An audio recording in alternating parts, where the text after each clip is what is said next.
Very good. Okay, yesterday we finished the mimer talking about the idea of the poor. Why is Purim called poor on the name of the lots?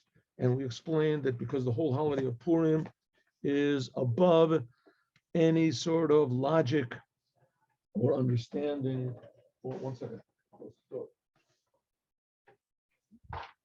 Above any logic or understanding or comprehension, and because it came from the essence of God, which is above any sort of levels, and the Jews tapped into this by their self-sacrifice. Remember, I'm just going over what we learned last time, just the last couple of days.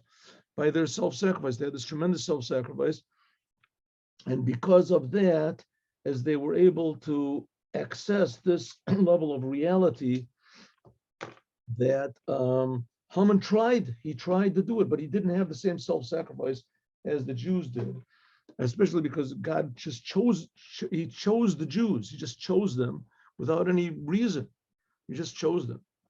And so no matter what, God is never going to rescind this choice. The problem is the Jews have to sort of recognize this in order to partake of it. And so by means of their self-sacrifice, that's what they did. And then the Rebbe explained what is self-sacrifice. It means that he has absolutely no thought of any sort of remuneration of himself. He's just doing the truth because it's truth. And that's the essence of not just Judaism, it's the essence of all mankind, that people just realize that, hey, I'm not creating myself, and that God is creating me, and this God is creating me. He has a plan and a will, and how do you say, a tremendous love for me, and he's giving me responsibility, and he's giving me ability, the power to do it, and he wants to help me. He's a melech ozer, Moshiach NOW is a king that helps, and he protects, and etc. So the Jewish people at that holiday, they completely forgot about all of their identity and their future and their past and all this, and they just thought about right now, I'm being created by God, and God wants me to do what it says in the Torah, and I'm not going to deny my Judaism. They had a chance to deny their Judaism, and they didn't do it. And that's why the whole Megillah, it also doesn't have the name of God in it. It's the only book doesn't have the name of God because it's above the name of God. And that's why it says all the holidays in the future are going to be negated except for Purim. Not that they'll be negated, but all the other holidays will be, now the holidays are like a candle in the dark. It sort of illuminates our dark, selfish sense of reality. And in the future, and therefore when the holidays come along, it's like a little candle. But in the future, the revelation of God is going to be so great, and everybody will feel, hey, God is creating me. Everyone will feel this, that the holidays, which are like a little candle, won't be noticed. But Purim will, because Purim is even greater than all of the other holidays, and even in some ways even greater than the revelation that's going to be in the days of the Mashiach, because the revelation in the days of the Mashiach is going to be some sort of a level, and Purim is not a level. It comes from the essence of God. It's above and below at the same time. That's why it's higher than Yom Kippur. Remember, we learned all these things before. Okay. Now here's one aspect that we did not learn before, and this comes from the same book, from the book called Torah Or, and this is in the additions in Torah Or. And that is that there is this weird obligation, if you want to call it, that a person is supposed to get drunk on Purim until he doesn't know the difference between cursed is Haman and blessed is Mordechi. That's what it says. A person is supposed to get so drunk on Purim, he doesn't know the difference between Haman and Mordechi. Doesn't know the difference between, I mean, I don't even want to say it. You know, you don't know the difference between Lubavitcher Rebbe and Hitler. How could that possibly be? That's just ridiculous. But that's what it says. And it even tells a story over there about Rabbah and Rav Zera, that they got drunk and that Rabbah killed Rav Zera and he brought him back to life again, etc. He brought him back to life and he said, let's make another meal next year. And they said, no, not every year is going to make a miracle.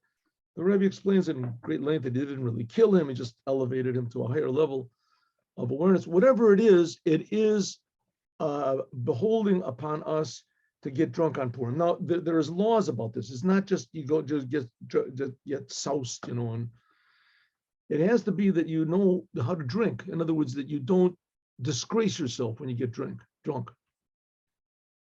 There are some people, I mean, I've had experience in this, especially in Chabad. There are people, even though I have to admit that in Chabad, it's rare. I've never seen it, but I have seen people that come from outside. Okay, and I don't know what the reason for this, what the logic is. Maybe it's the place, maybe this. But there are people who do not know how to drink. When they drink, they get belligerent. I told you the midrash, it says about that the Noah, when he planted the vine, that he sacrificed a sheep, and then he sacrificed a monkey, and then he sacrificed a lion, and he sacrificed a pig. That's what it says. And since then, there are people that the first drink they take or the first cup they drink is they're like sheep. And then after the next cup, they're like monkeys. They're jumping all around and they're all happy.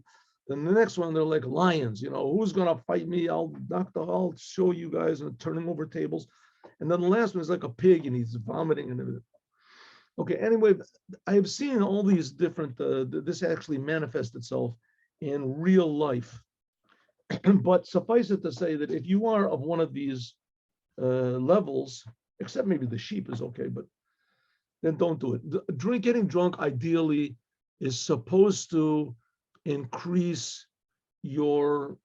remove your egotism. It's supposed to, or confuse your egotism, whatever it is, and the true you comes out. That's what it's supposed to do. But there are people that, of course, we see that it doesn't work that way. Nevertheless, all this notwithstanding, it says that it is an obligation. Maimon Razal, the rabbis say, Chayev enish labasumi, a person is obligated to get drunk, Puria, on the holiday of Purim, ad lo yadan, until he doesn't know the difference. It says between blessed is Mordechi and cursed is Haman. Okay. First of all, what's this thing about getting drunk? That's already a big question. But how can it be? How can it even think of saying such a thing? And the Gemara says it. And it's true, it applies to us. We're supposed to get so drunk that we don't know the difference between both. What does that mean? What is it? So we'll see. Shesimchas Purim, that the joy that has to be on Purim, Atsuma, is great via Torah, and even more than the Simcha of Yom Tov. We'll see in a moment that when Yom Tov comes, I want to make this bigger. And when Yom Tov comes, Yom Tov, all the holidays, as they used to send out, when they were in Israel, they used to send out, how do you call it, reporters. Rabbis used to go around to make sure that things didn't get out of hand. A lot of times you get drunk. Anyway, well, especially there wouldn't be mixed of, men, women. The things would remain modest and normal on Yom Tov. That means Passover and Shavuos and Sukkos, especially Sukkos is the time of happiness. And on Purim, they didn't send out. There was no limits. That the joy of Purim is greater than the joy of Yom Tov. And it's supposed to be that getting drunk makes you happy. Kihini, because behold, this is one time of the year. This is not to be done every day. And it doesn't mean you have to practice beforehand, right? 1/2 a year practicing beforehand. And then after that, the next half of the year is making sure you got it right. And no, we're talking about just on Purim. It's a thing to get drunk. Okay. Hine, behold, don't do it at home. They say that Noah, he invented liquor. He invented wine, right? He was the first one to get drunk. It says he got drunk. And it came out really bad. So what do you mean? Why? Wine can be a good thing, right? Everybody sits together and they make l'chaim. It's a good thing. Why did it come out so bad for Noah? So it says because he drank alone. This is a joke, but it's true because he drank alone. Noah drank alone. If he would have got drunk with his friends, then maybe it would have been different. One could control the other. One would say a nice word of Torah. Another one would say an encouraging word, tell a good story. That's they make in Chabad. They make forbringans. They said that. Nevertheless, it is. Let's get back to the point. It says chayav. A person is obligated to get drunk on Purim until he doesn't know the difference between blessed is Mordechi and cursed is Haman. Shesimchas Purim, that the joy of Purim is even greater than the joy of any of the other holidays. Because I'll call Yom Tov, and every Yom Tov it says Rananu Tzadikim B'Hashem, and all the Yom Tovim, all the holidays, which is Passover and Sukkot and the holiday of Shavuot. You're supposed to make big meals. It says Rananu Tzadikim B'Hashem, rejoice, Tzadikim, righteous Jews, rejoice in God. Like it's explained in the book, the Zohar. Zohar is Kabbalistic Judaism in Truma. It's a midrash. It's just a commentary on the Torah. The Lochach, therefore, Omrim, it says, Mizmor Zeh, we say this on Shabbos and Yom Tov.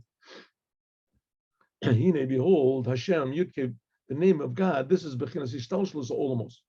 The name of God, why did God get this name? The name of God shows on what God is.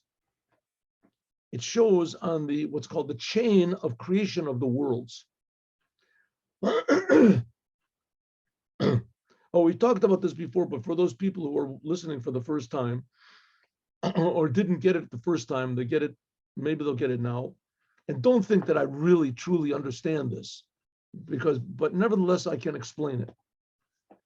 And the explanation is that God has a personality, and this personality is what protects us from idolatry. Idolatry says that God is really far away, and we have to have something in the middle that we can pray to, because God is too high. So you can pray to a person or a spirit or a ghost or an idea or whatever it is, a power. You can pray. Okay, that's idolatry. That's forbidden. You're not allowed to pray and worship anything except for God. But isn't God very far away? I mean, God is infinitely far away. God creates the heavens. He creates the... So it says, yes, God is further away than what you can possibly imagine. But on the other hand, he's closer to us than we can possibly imagine. And in between, God cares. What is God close to us? He creates us. And so on one hand, God is infinitely far away. He's before the whole creation, before time, before spirit, before being, before existence. God, so to speak, does not exist. He creates existence, whatever that means. There's no possible way we can explain God. We say, Ein Kelokeinu, there's nothing like our God. On the other hand, God is creating us. He's creating me and you, and he's creating our eyeballs and our eardrums and our toes, and he's creating the ground that we walk on, and he's creating the air, and he's creating everything constantly. He's creating time. So if so, he's infinitely close to us. He's creating us.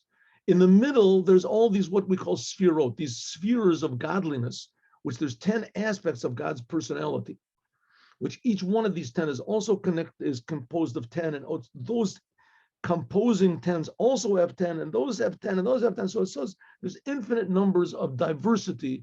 That corresponds to the infinite numbers of angels that there are. There's angels on the side of God's love and kindness. That's Mechoel. There's angels, anyway, infinitely diverse, and all of them have they go according to what the principle, which is called God's 10 spheres, his sphirot. And this is, how do you say, illustrated by God's name. God's name, the Yud of God's name, that goes on Chachma, the highest of the 10 sphirot. The Hey of God's name, the second letter of God's name, that goes on Bina. The Vav, that goes on the emotions.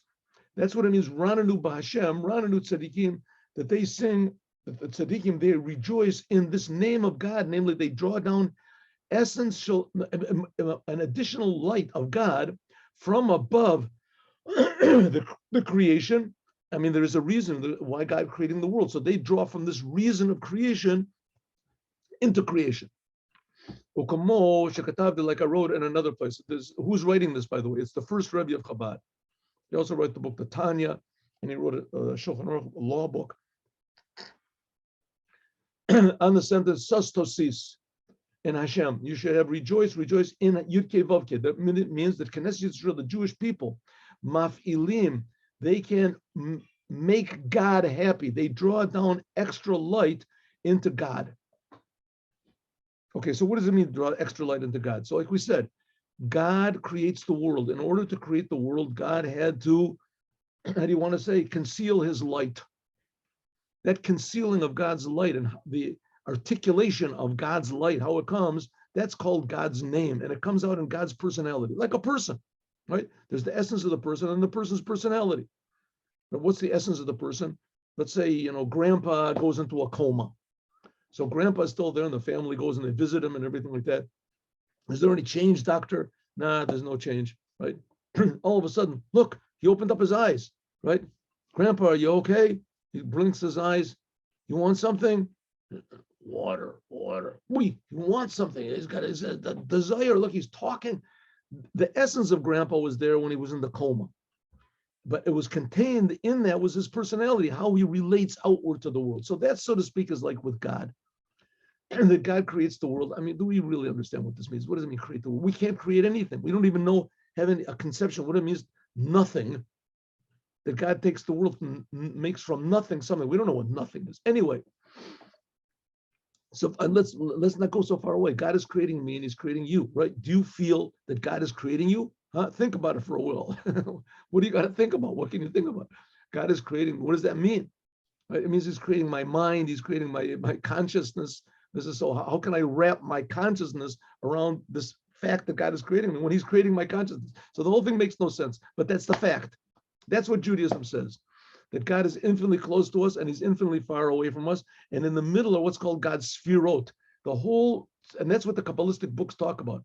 They talk about the aspects of God, And the tzaddikim, they draw God, the creator of the world, into the world. They draw the essence of God into the aspects of God. The world is the aspects of God. The Alter says similarly, it's also Perish Rananu Tzaddikim B'Hashem. The tzaddikim, namely, that's a tzaddik elyon, tzaddik takton. There's these two levels of tzaddik, elyon, tzaddik takton. There's another place where he explains that corresponds to Yosef and Benjamin. In any case, there's these different levels of godliness. In a tosvus, or by means of the tzaddikim serving God, which all the Jewish people are called tzaddikim, and their job is supposed to be to do what God wants in this world, and that makes the world a better place. People have better ideas. People aren't, they don't want to be destructive, whatever, self-destructive. Hugam came b'shir mida, but this additional light that they draw down into the world, the Jewish people, by doing what God says, this light which is drawn into the world, this is also, so to speak, a measured light. Because it's drawn down into the order of creation. Chachma and Bina, these 10 sfirot, which by the way correspond to the 10 utterances that God said when he created the world. That God said, let there be light, let there be this, let there be a firmament. That corresponds also to the 10, and also corresponds to the 10 commandments. Okay, but this extra light of godliness that the tzaddikim, the righteous Jews, or the Jews draw down into the world to make the world better, this is also a light of God, an aspect of God, which itself is somehow or other limited. And what's the proof? It can be brought into the world. And this is incomparable to God's essence. But because God's essence is simple with the ultimate simplicity. And this whole entire Kabbalistic secrets of the upper worlds and the contractions and the spiritual worlds, infinitely more blessed and high and whatever than going to heaven and all these things. That heaven is like small change. Well, the fact is that all of the upper worlds are like small change in regarding to God's essence. Therefore, mitzvah simcha, the joy, which with the commandment to rejoice on Yom Tov, which it says the samachta b'chagecha, to be happy on the Jewish holidays, and it is a happiness. And people, when there was a holy temple, they would go 3 times to the holy temple. They would feel God. They would make them happy that they know that they were being created. I'm being created. God loves me, and even if nobody else loves me, but God loves me. You feel it. Everyone would feel it. They would be happy. But nevertheless, it is limited. B'shalmei simcha, they would bring offerings. As ein simcha b'basar, there's no joy with except in meat, the meat of the sacrifices. And now the base of Mikdash is destroyed only in wine, and all you have to drink is like a little tiny cup of wine, and that's enough of the happiness of Yom Tov. It's limited. Just like above, etc., etc. Okay, Masha'enkin, which is not the case Purim. Which is not the case Purim. That's what we're going to get to. The joy of Purim does not come from a level of God. It comes from the essence of God itself. Gadol Yoter, it's higher. Midat, Lamaila miadat. It's much higher than any sort of comprehension, Kabbalistic comprehension, the comprehension of the angels, the comprehension ad lo yada, until we don't know. Why? How do we get to this? I mean, that wrecks the whole Torah. Huh? Wrecks the whole Torah. There's no, you don't know the difference between Mordechi and Haman. I mean, that's pretty bad. That's worse than Noah. Right? Noah got all drunk and everything like that. It says his son came in and castrated him, or he raped him or something.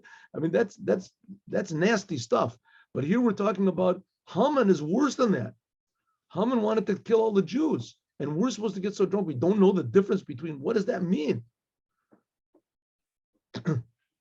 Who is because of the inyan of Mabur? It's explained before. Sha'ali de Mesirut Nefesh, self-sacrifice. The Jewish people had self-sacrifice the whole year. Okay, we said this before, but again, I'll say it quickly for the people who are the first time. There was a decree. Haman got Achashverosh to make a decree. The decree was to kill all of the Jews on one day. And the Jews immediately saw a loophole in this decree that all they had to do was say, we're not Jewish. Just say, I'm not Jewish. They didn't know what a Jew is.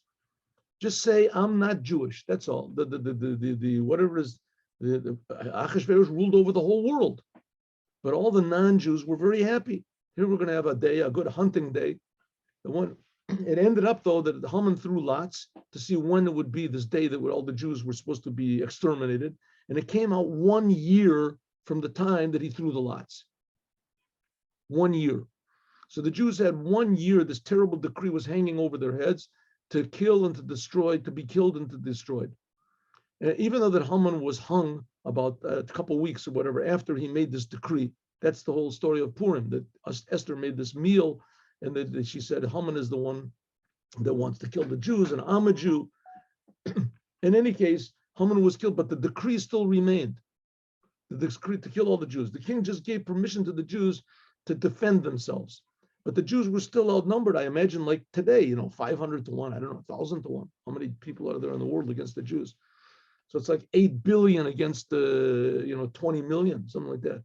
So back then there wasn't 8 billion, there was 800,000 against 20,000. I don't know how many Jews there were, but the Jews were seriously outnumbered. So no one wants to be in such a situation where you have to fight against 500 people. Even Bruce Lee didn't fight against 500 people. And no one's going to fight against 500 people. Who's going to do that? So the Jews are smart. They use their heads. They're not stupid. What do you have to go with knives and sticking and killing people for? Just say 3 words. I'm not Jewish. That's all. You say 3 words, and all of the non-Jews say, oh, well, okay. Oh, sorry. That's all. Maybe take the mezuzah off your door. Maybe not. All you have to do is just say you're not Jewish. The Alter Rebbe says there was not one Jew, not man, woman, child, babies, that wasn't aware of the decree and the danger, the impending danger. And there was not one Jew that thought to deny their own Judaism. Not one Jew. So 1 full year they stood in self-sacrifice. Now just think about this 1 second. If, in fact, it would have gone through, and if there wouldn't have been a miracle, so then Haman would have won. He would have won. He would have gotten what he wanted to. The Jews would have been exterminated, God forbid. Why not just be smart and say, I'm not Jewish, and continue the Jewish people? But they couldn't bring themselves to deny their Judaism even 1 instant. And these are the same Jews that they got pleasure. They ate in the meal of Achashverosh. If you're dead, you can't eat. You can't get pleasure. To go to a big meal and to get pleasure, and there's music and dancing and happiness and drink, and it says the food was kosher. Right? But never, it was the meal of Achashverosh. They were, and Achashverosh, by the way, made this meal because according to his calculations, as the Holy Temple was supposed to have been built 70 years after it was destroyed. And according to his calculations, the 70 years finished. In the Gemara, in Megillah, it makes a whole big, where his mistake was, where his mistake lay. But nevertheless, he made a mistake, and he made a big meal commemorating the demise of Jewish hope. There was not going to be a second temple, according to this. And the Jews said, maybe the guy's right, don't take any chances. Not only that, we'll get a good meal out of it. So they all went to the meal. They all participated in the meal. And God said, you're enjoying that meal. Now you're going to see what's going to happen. Haman all of a sudden stood up, and that's why the whole Megillah starts off with this meal. The meal lasted for a half a year. That's 1 meal. And the Jews really enjoyed it. The Jews know how to have a good time, right? They got all these comedians up there with singers and dancers, and who knows what they got. And they were all enjoying themselves. All of a sudden comes this decree, and any not normal Jew would say, hey guys, let's, we want to have another meal? Yeah. Say you're not Jewish. No. Right? In fact, nobody even brought up the idea. Everybody was very aware that that's all they had to do. Right? But nobody did it. 1 full year. Now just think, if they would have held on to this ridiculous idea of refusing to say they're a Jew, then it could have been that would have been the end of Judaism. The non-Jews all around them were ready to go. Huh? They were sharpening their swords and their arrows and their spears or whatever they had. And that was it. They were going to kill their next door neighbors, men, women, children. And so that would have been it for the Jewish people. So Haman would have won. So it seems there was no difference to them between Mordechi and Haman. By taking this, they just didn't care. Why didn't they care? Because they weren't thinking about it. It didn't enter their mind. All they knew was, listen, we got into this trouble because we wanted to do what we want. Now we're just going to do what God wants. And God will do. It's something like Abraham taking his son Yitzchak to sacrifice him. If he would have done it, then that would have been the end of Judaism. God would have had to make a new Abraham. Abraham was 137 years old. So that's the idea of self-sacrifice, totally throwing themselves on God, knowing what's right, and saying, we're going to do it. And what about the repercussions? I'm not thinking about that. You want to die for the sake of God? Of course not. I don't want to die. So say I'm not Jewish. No way. But you're going to die. You want to die? I don't want to die. So say you're not Jewish. No. It makes no sense. This is above Tam V'das. That's the essence of a Jew.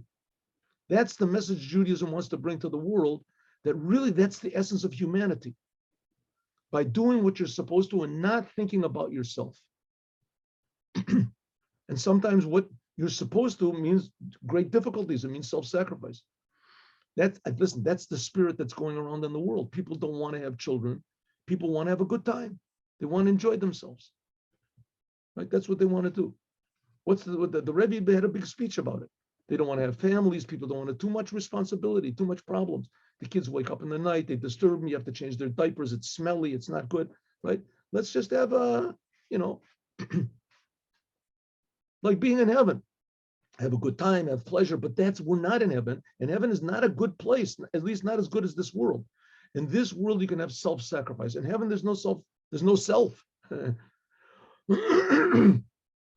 When the Jewish people had this self-sacrifice and they didn't think about anything except for God, but as soon as they taught with their arousal from below, ubital, and their surrender, higiu lamaila, they reached to the essence of Ein Sof, to the essence of God, higher than any holidays, shalamayla maila migerer shtalshalos, much higher than anything in creation, even spiritual creation. She'eino begetter soviv mamale.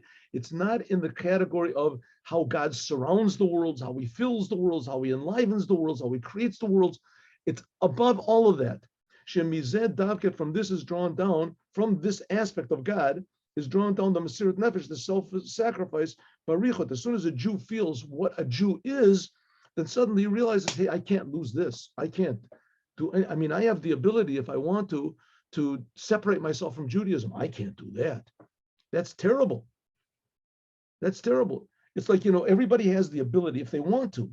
If you want to.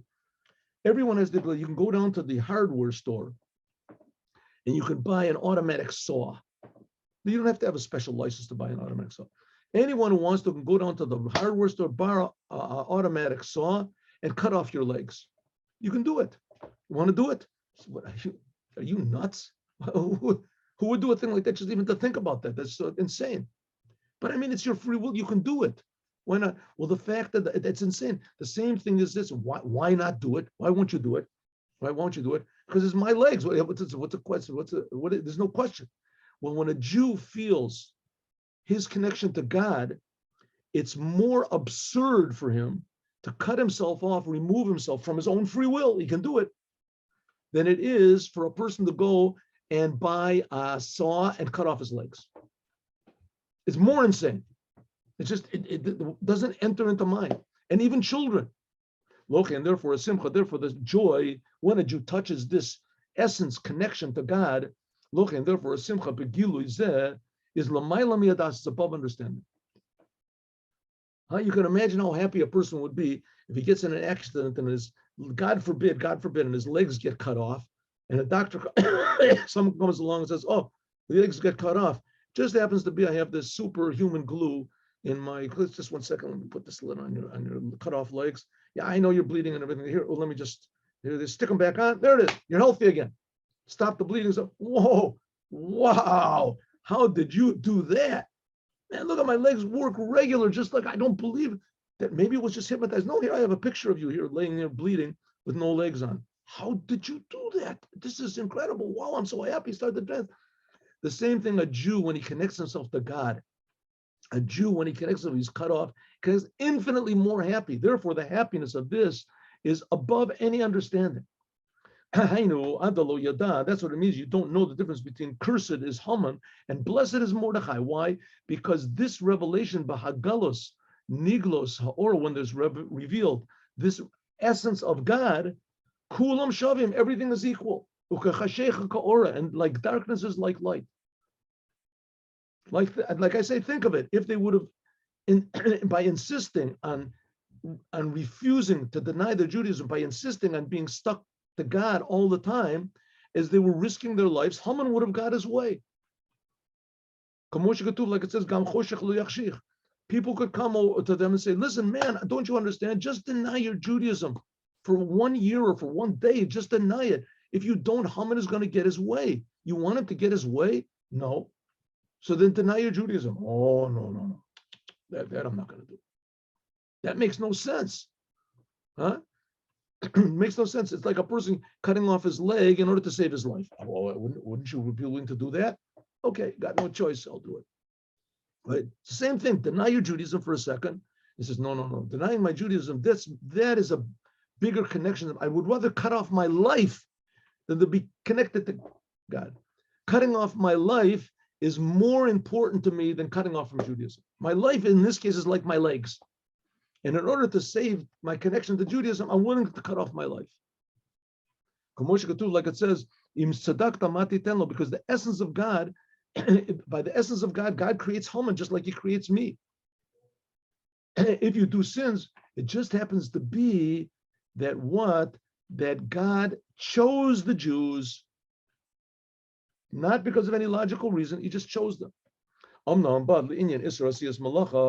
if so, Purim is higher than any of the holidays. But regarding the doing work, davka is only on Yom Tov.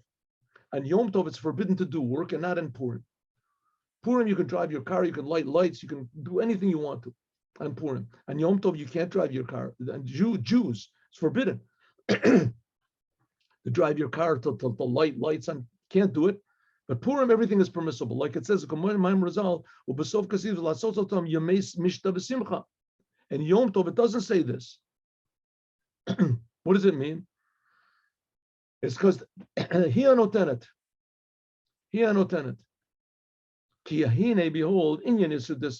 the fact that you can't do any work on the holidays, aliyos. What is work? This is aliyos, aseichel, vamidos, l'shorshim.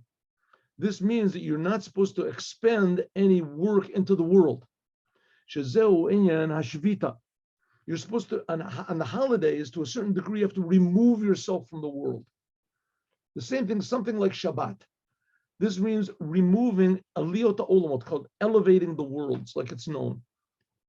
Kibo Shabbat. This is a Kabbalistic principle that says on the holidays, really the whole entire creation goes up to a higher spiritual level. This going up and coming down, this is only relevant to the ray of God which creates the world. That's relevant going up and down. Therefore, 6 days you should do your work. And after that, on the seventh day, which is a higher level, then you should rest. Tishbot, you should rest. Liot alios olamos me'adrega, from level. This is only for the Jews, by the way. A non-Jew is not supposed to keep Shabbat for that reason, because all these changes and differences, to see all different godliness and different levels, that goes from lower level to upper levels, and also it isn't Yom Tov, the same thing. There's drawn down an extra light of godliness, and by means of this, it's forbidden to do work.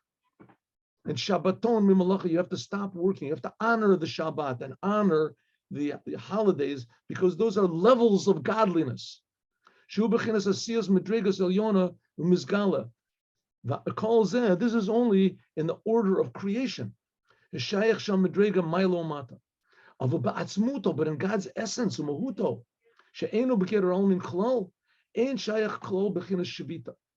it's not relevant that God should rest.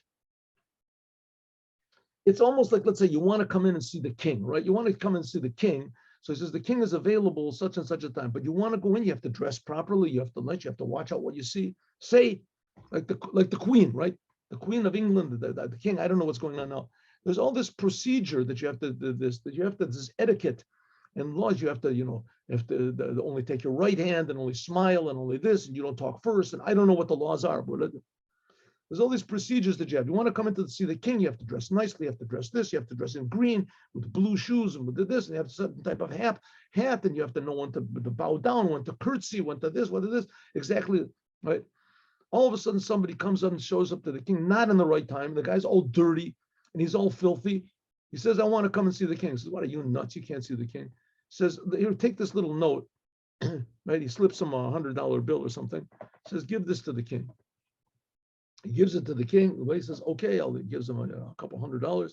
Okay, he goes and gives to the king. All of a sudden, the king himself comes out, and he hugs this person all dirty and filthy. My son, wow, where have you been? The essence of the king is suddenly touched. That's what happened on Purim. On Purim is the essence. Just like there's some sons that are willing to give their lives for their parents, and what does he get out of it? He gives his life for his parents.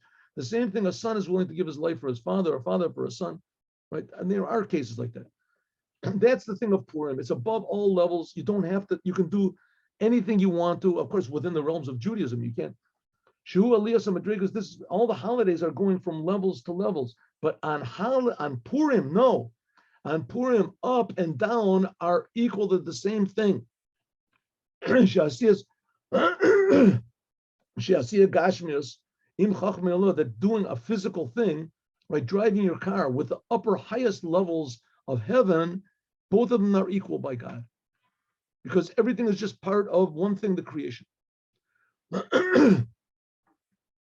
Therefore, Gabi Shabbos, it says Shabbos la Hashem Yud Kei Vav Kei, and Purim is above the name of Yud Kei Vav. That's why in the whole Megillah, God's name does not appear, because it's above any names of God. Or in simple language, no one knows what the essence of the Jews is. The essence of a Jew is that he really has no connection to any logic whatsoever. His whole total essence being is to the creator of the universe. And God, like we say, he's the creator, so he knows what he's doing and he's good. He doesn't want people to die and everything. But on the other hand, if that's what it means, that's what we have to do. That was Abraham. Like we said before in Rananut Tzadikim, therefore on Purim, it's permissible to do work, etc., etc., etc., etc., etc. 1 minute. Where's the end of the parentheses?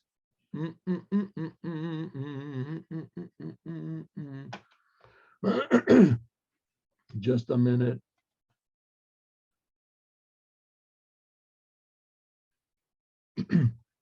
All right. Actually, we finished today's class, but once again, I wanted to see.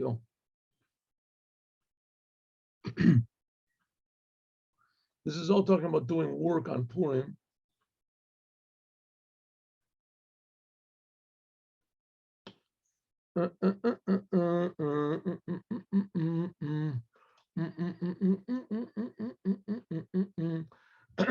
Also, according to this, we can understand why it says that all the holidays are going to be negated in the future, except for Purim.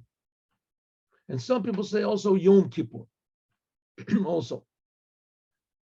Why? On Yom Kippur is almost the opposite of Purim. On Yom Kippur is forbidden to do work, even more than all the holidays, even more than Shabbos. Everything that's forbidden on Shabbat is forbidden on Yom Kippur, and even more, Yom Kippur, you're not supposed to eat or wash it. The Inyan who is the im yos the even though ki emes nachon davar that it's true that on Purim there's no it's not forbidden to do any work like on Yom Tov. It's because the light is so tremendously high, but nevertheless on one side, on one aspect, Yom Tov is higher.